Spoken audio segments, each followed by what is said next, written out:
So the long-awaited Nintendo Direct finally made its appearance today. Nintendo sent out a tweet just yesterday saying, hey, Nintendo Direct tomorrow, giving everybody just, 24-hour notice, and it was on. So today we had our Nintendo Direct for February, and I'm gonna go through everything, well, pretty much everything, and all the big announcements from the Direct today. If you're new to the channel, make sure you subscribe, hit that like button, leave a comment, and let's get right into it. So starting off the show was something that a lot of people pretty much already predicted that would be in. Any YouTuber that put out any predictions for this Nintendo Direct pretty much predicted that Pikmin 4 would be making an appearance, and it did. It's how the show opened, and we got a good look at it. So we got, information that Pikmin 4 was in the works last year, and now we're seeing more gameplay. I'm not really a Pikmin person. I know it's more of a niche game, but we got to see different elements and different things that they're adding to the game. We've seen like ice Pikmin and different types of Pikmin and being able to climb up the walls and a bunch of mechanics and stuff like that. So for fans of Pikmin 4, you'll be able to play it on July 21st. Next up, we got what a lot of other YouTubers also predicted, which was DLC for Xenoblade Chronicles 3. So Xenoblade Chronicles 3 came out back in, I think it was August of last year, and people have been waiting for that new DLC. So we got some looks at a new character, a roguelike mode, and then we did see like a blast from the past. So we saw pictures or clips of Shulk and another character from the previous game. Again, I'm not the biggest Xenoblade, fan or anything like that. I did buy the first game a couple months ago, and I do plan to get into the series, but for a bunch of fans of the series, this was pretty hype for them. So that new DLC will be coming out on February 15th. Next up, we gotta look at Deadcells, which is in the Castlevania universe, and I've never really played a Castlevania game. I've watched a show on Netflix, which I really liked it, but I've never played a game. But this one looks pretty good. It's supposed to come out on March 6th, and I don't really know the entire backstory behind it, but I mean, it looks good. If you're a Castlevania fan, I'm sure you're really excited for this. So March 6th, you'll be able to play that Deadcells Castlevania game. Speaking of March, we did get to see Bayonetta Origins. So we did see this in a previous, I think it was during the Game Awards. We saw an announcement for this game, which is, it's like a storybook type of, I guess I would compare it to maybe like a Kirby sort of version. You're playing as Cereza, and you have Cheshire with you as well, and it's kind of a little hack and slashy, but like I said, more of that Kirby style, but there's also like puzzles and traversal and stuff like that. So it looks pretty interesting, but it's not something I'll probably check out. If I do, it'll probably be like really cheap when it's on sale, maybe for like $20. But for fans of Bayonetta, you'll be able to play Bayonetta Origins on March 17th. Then we got an announcement from Level 5 Gaming, which was a company that apparently hasn't been really pushing out games for a while, but it's called Deca Police. And at first I thought it was more of like an investigative or like, Ring Code or like Professor Layton or something, which is also coming up later in this Direct.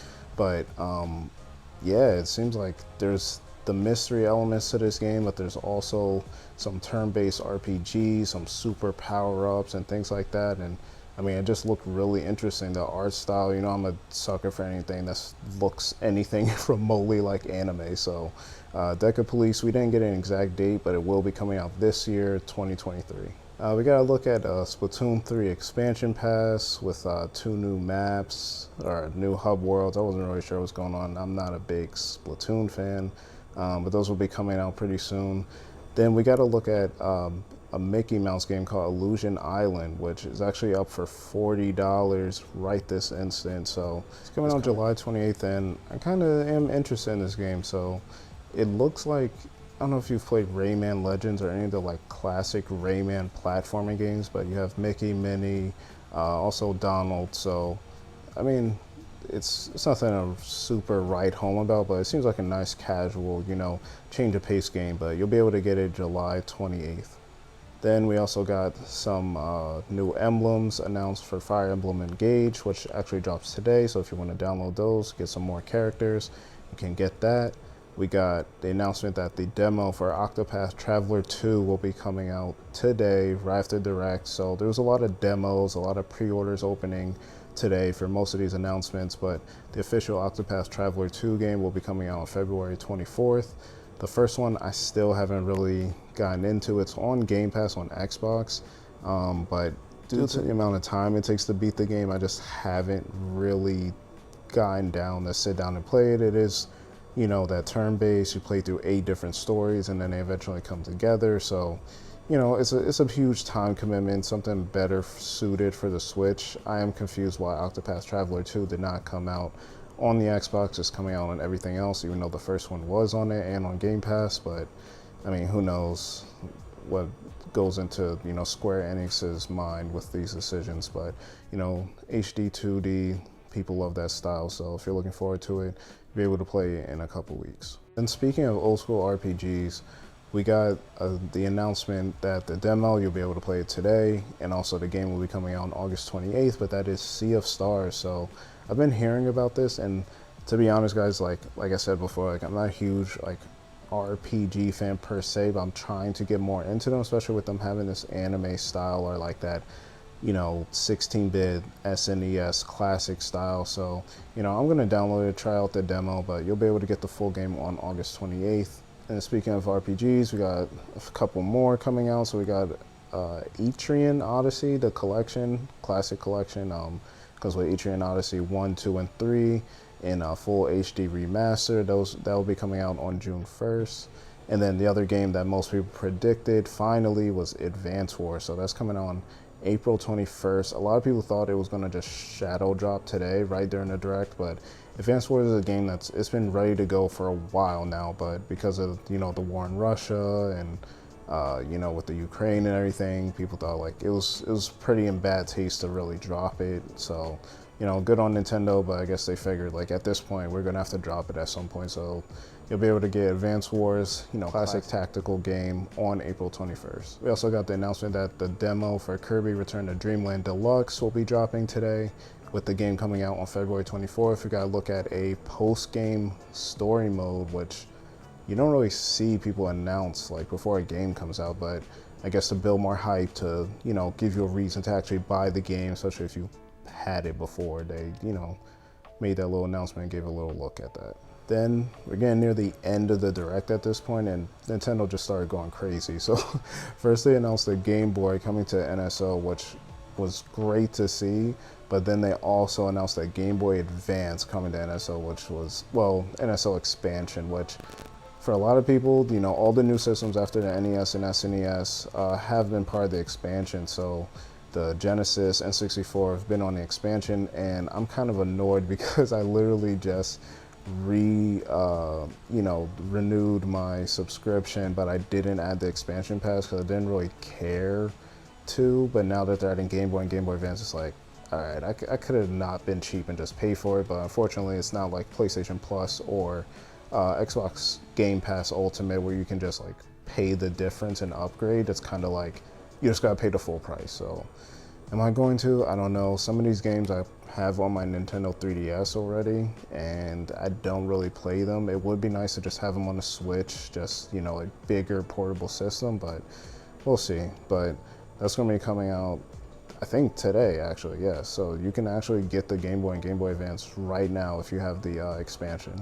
Then the biggest, probably, reveal of the Direct, what people have been waiting for, the Metroid Prime Remaster from the GameCube, fully announced. You can download right on the eShop. I already seen people posting screenshots of them playing it. It looks so good, and you can play it right now, download it on the eShop. If you want a physical release, which I'll probably be grabbing, I did get Metroid Dread a couple weeks ago just because everyone's been talking about it, and I was just like, all right, at this point, I should probably play it. But if you want a physical release, it'll be coming out on February 22nd. Then rounding out the Direct, we got an announcement for Baten Kaitos 1 and 2 coming out this summer. It's a game that I honestly didn't hear about ever in my life until a couple weeks ago, but a few people have been clamoring for this. It was a GameCube game, RPG with like card tactics style into it, which, I mean, a lot of people like it, but you're getting number 1 and 2 coming out this summer, and a lot of people are looking forward to it. So if you are, you know, just keep your eyes peeled to Nintendo for when that does drop. Then we got a short, like, literally maybe 8 seconds announcing that a new Professor Layton game was going to be made. So that a lot of people have been looking forward to that, especially with the Nintendo 3DS eShop closing down. There was a lot of those games kind of stuck on that system. So with Professor Layton coming out on the Switch, it is kind of surprising that this game is coming out so late into the Switch's life, but at some point this year, you'll be able to play it. And then last up, but certainly not least up, we did get a second, more extended trailer for Tears of the Kingdom. So Legend of Zelda Tears of the Kingdom, which is supposed to be automatically like Game of the Year for most people, coming out this year, May 12th. It was supposed to come out in 2022. It was originally announced that it was in development back in 2019. Of course, the pandemic happened and things like that, and Zelda games literally always get pushed back. So we got to see a lot more mechanics. We've seen Link literally riding on more vehicles than he's ever been. We've seen him on a horse, we've seen him on like a go-kart type thing, we've seen him on a flying chair, we've seen him on like a drone, we've seen him just doing everything. And you know, we got some narration into it, so looking more into the story, and you know, I'm here for it. The other thing that was weird that happened yesterday was a lot of people noticed that pre-orders had loaded up for the game, and it was at $70 yesterday. And a lot of people were questioning, like, oh, is it going to be 70? Maybe not. But listen, Xbox and PlayStation have already, you know, committed to charging their games to be $70, and Nintendo's probably like, listen, I know we have an older system, but these experiences that we're putting out is highly sought after. So Tears of the Kingdom is $70. It will be for the standard edition, and then the collector's edition, which is supposed to come out for pre-order. Well, actually, it's supposed to come out the day that the game comes out on May 12th. Is going to be $130. So I've seen it pop up on Best Buy a couple times, but then taken down. I haven't been able to get on. I did pre-order the standard edition off of Super Shop for $52, so I did save a bit of money there, but I do want to get the collector's edition to, you know, just save for later down the line. You know, a lot of these Switch games are going to be worth something down the line, and I love Zelda, so I definitely want to get a collector's edition. So, but that was pretty much it for Nintendo Direct. If you're a Nintendo fan, this was a pretty good Direct. Like, there's a lot of games for a lot of different tastes that you have, whether you want tactics games, you know, RPGs, classic, platformers. There was a little bit of everything for everybody. Action, adventure, investigating games. Like, it was literally every type of game here. So y'all let me know what y'all think. Leave a comment on what you actually like from the Direct, what you grade the Direct. I'd probably give it, like, honestly, just like objectively, I can give it a 9 at the minimum. 9, maybe 9.5. For me personally, I'm probably only interested in the Deca Police game, Tears of the Kingdom, of course, the Gameboy announcement, Metroid Prime, and that's about it. But I mean, it was decent enough. There's gonna be a bunch of stuff for everybody and some things that people don't care about in these Directs. So y'all let me know, subscribe to the channel if you haven't already, leave a like, and I'll catch you on the next video.